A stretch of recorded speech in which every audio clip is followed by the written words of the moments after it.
Number 3. Charles Walton. In early 1945, Charles Walton was 74 years old, and he still hadn't retired. Walton lived in Lower Quinton, Warwickshire, England, and he worked on farms in the area.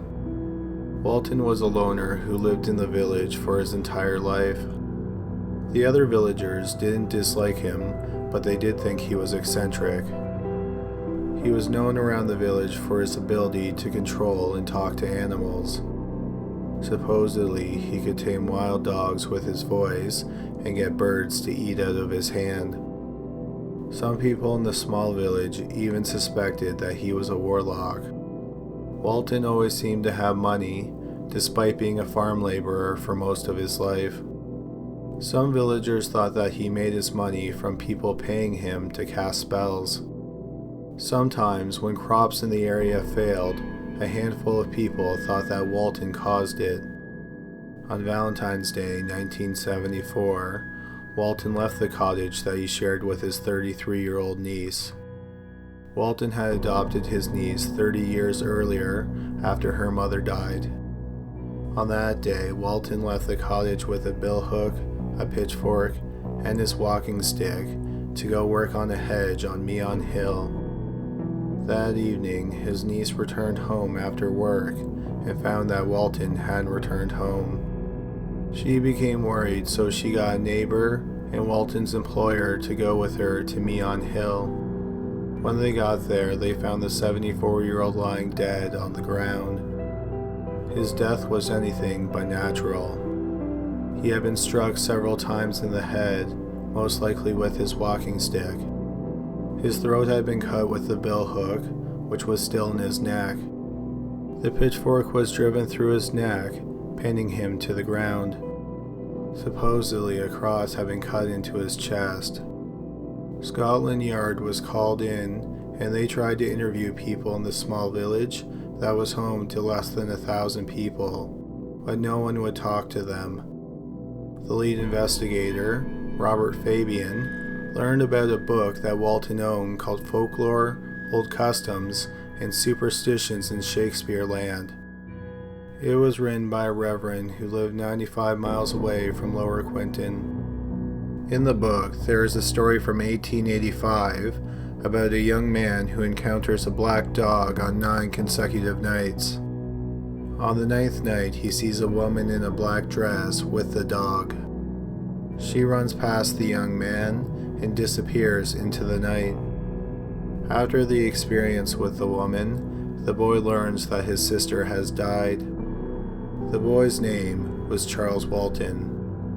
In 1885, Walton would have been 15 years old. However, he didn't have a sister that died in 1885, so there is a good chance it was just a coincidence. After a few weeks into the investigation, the police learned about the rumors of Walton's possible involvement in witchcraft. This led Fabian to speculate that Walton was killed during a pagan ritual. Fabian said that according to the Julian calendar, which predates the current Georgian calendar, the date of the murder was the same day as Imbolc, the pagan ritual for the start of spring. Fabian thought that it was possible that Walton was killed as a blood sacrifice so that the crops would be bountiful that year. Another possibility is that someone believed that Walton had put a hex on them, and the only way to break the hex was to kill him. Evidence to back up this theory is the cross that was cut into his chest. However, the early reports from Scotland Yard and early newspaper reports do not mention the cross. It was only mentioned in later reports and in Fabian's memoir.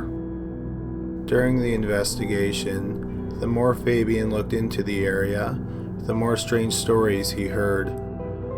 On Meon Hill, where Walton was killed, there were sightings of phantom dogs belonging to King Arwen, who is the king of the otherworld in Welsh mythology. Also, about 15 miles away from the murder scene, there is the Rollright Stones.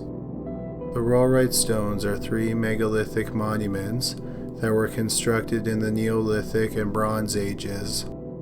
4 years after the murder, 2 women reported seeing a witches' gathering at the Rollright Stones. They said that the leader was wearing a goat mask. 9 years after the murder, a local newspaper did a story about it, and the story contained an interesting anecdote.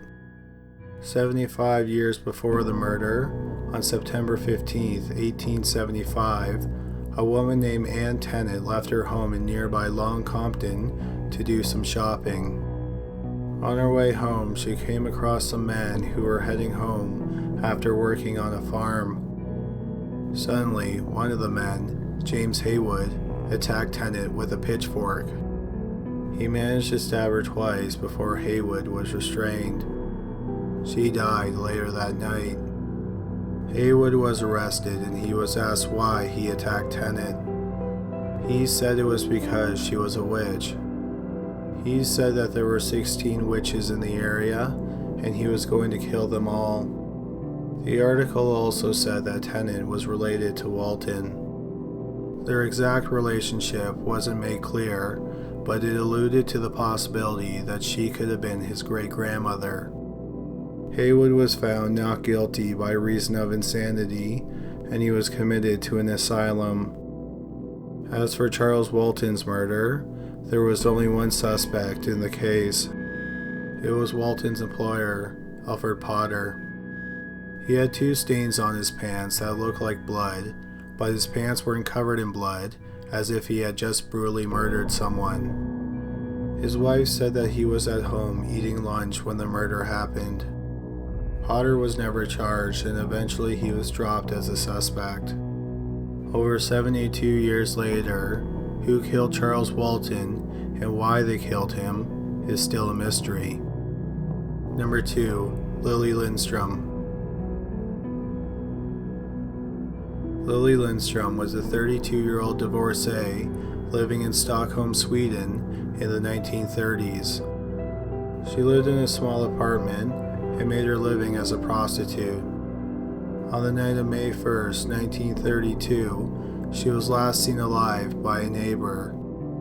Lindstrom said that she was having a client over that night. The same neighbor checked on her later that night, but there was no response when she knocked on the door. 3 days later, the neighbor called the police because she hadn't seen Lindstrom since the night of May 1st. Inside Lindstrom's apartment, the police found her dead. She was lying face down naked on her bed. Her clothes were folded neatly beside her bed.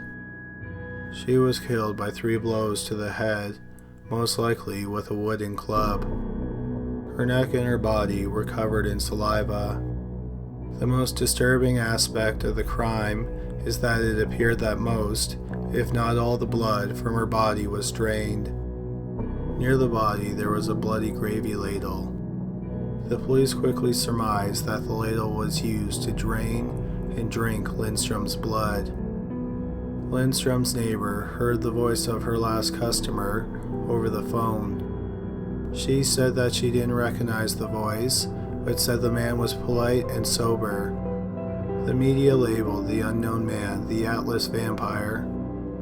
The case has never been solved, and the horrifying murder is one of the most haunting, unsolved Nordic mysteries. Number 1. The Wolves of Pavagada. Pavagada is a town in India that is about 100 miles away from Bangalore. It is home to a strange series of deaths that started on April 26, 1983. Around sundown, a 5-year-old girl was playing outside when she was snatched. Her mother said that she was carried off by a large dog-like animal. The only remains of her that were found were some intestines, 2 ribs, strands of hair, and a ribbon. They were found about a quarter of a mile away from where she went missing. The police thought that it was a hyena, which were known to roam the area. 10 days later, there was another attack, less than 2 miles away from the first one.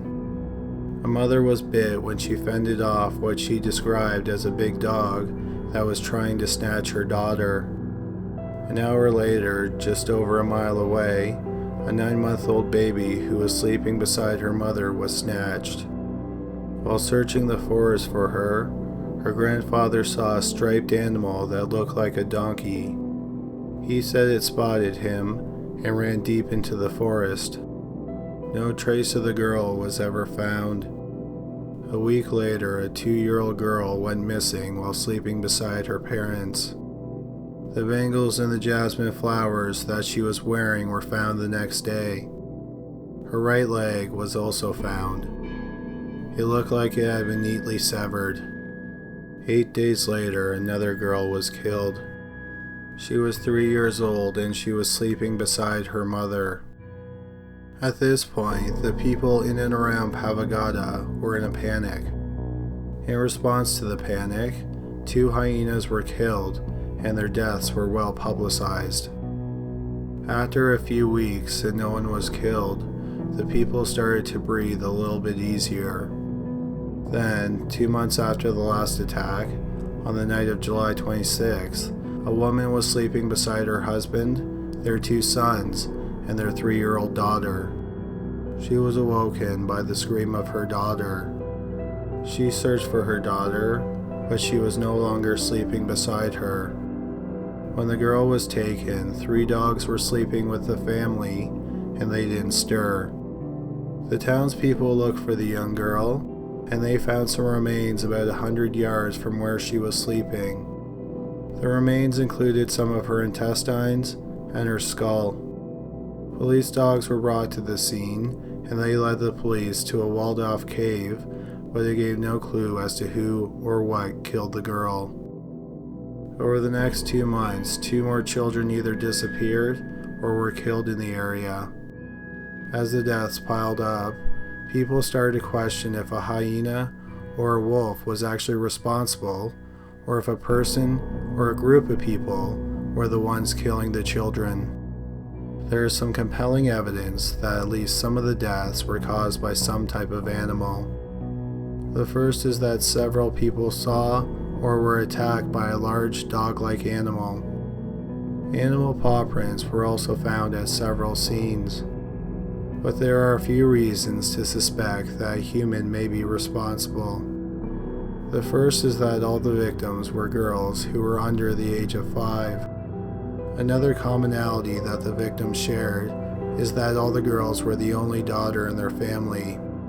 Also, besides the first girl who was killed, all the other girls went missing while they were sleeping beside their parents. While animal paw prints were found at some scenes, no drag marks were found, so it looked like the girls were picked up and carried away instead of being dragged away by animals.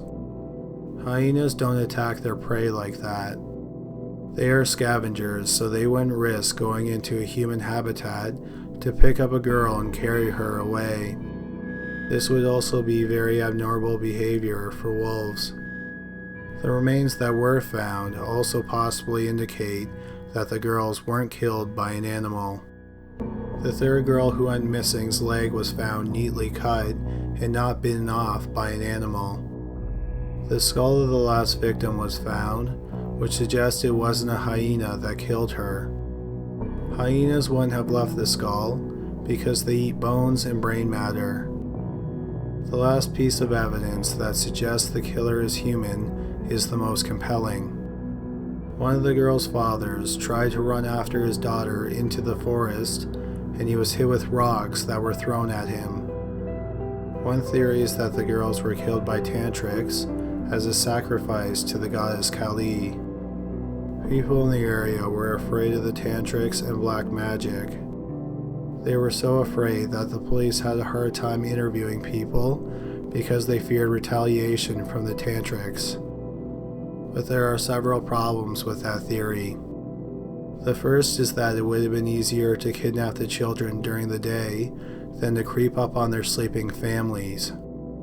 Secondly, none of the deaths match up to the moon phases when sacrifices are usually done. The third theory about who killed the girls is also the least likely. That theory is that they were killed by a werewolf-type creature. In the months after the deaths, the forests were scoured, and many wolves and hyenas were killed, but no one is sure if any of them were responsible for the deaths of the 7 girls. Whoever or whatever was responsible for the deaths of the 7 girls is a mystery to this day. Thanks a lot for watching the video. Hopefully you found it interesting. If you did, please subscribe. We post a new video every Thursday and Sunday. You can also like us on Facebook and follow us on Twitter. The links are in the description below the video. But that's all for now. Thanks again for watching.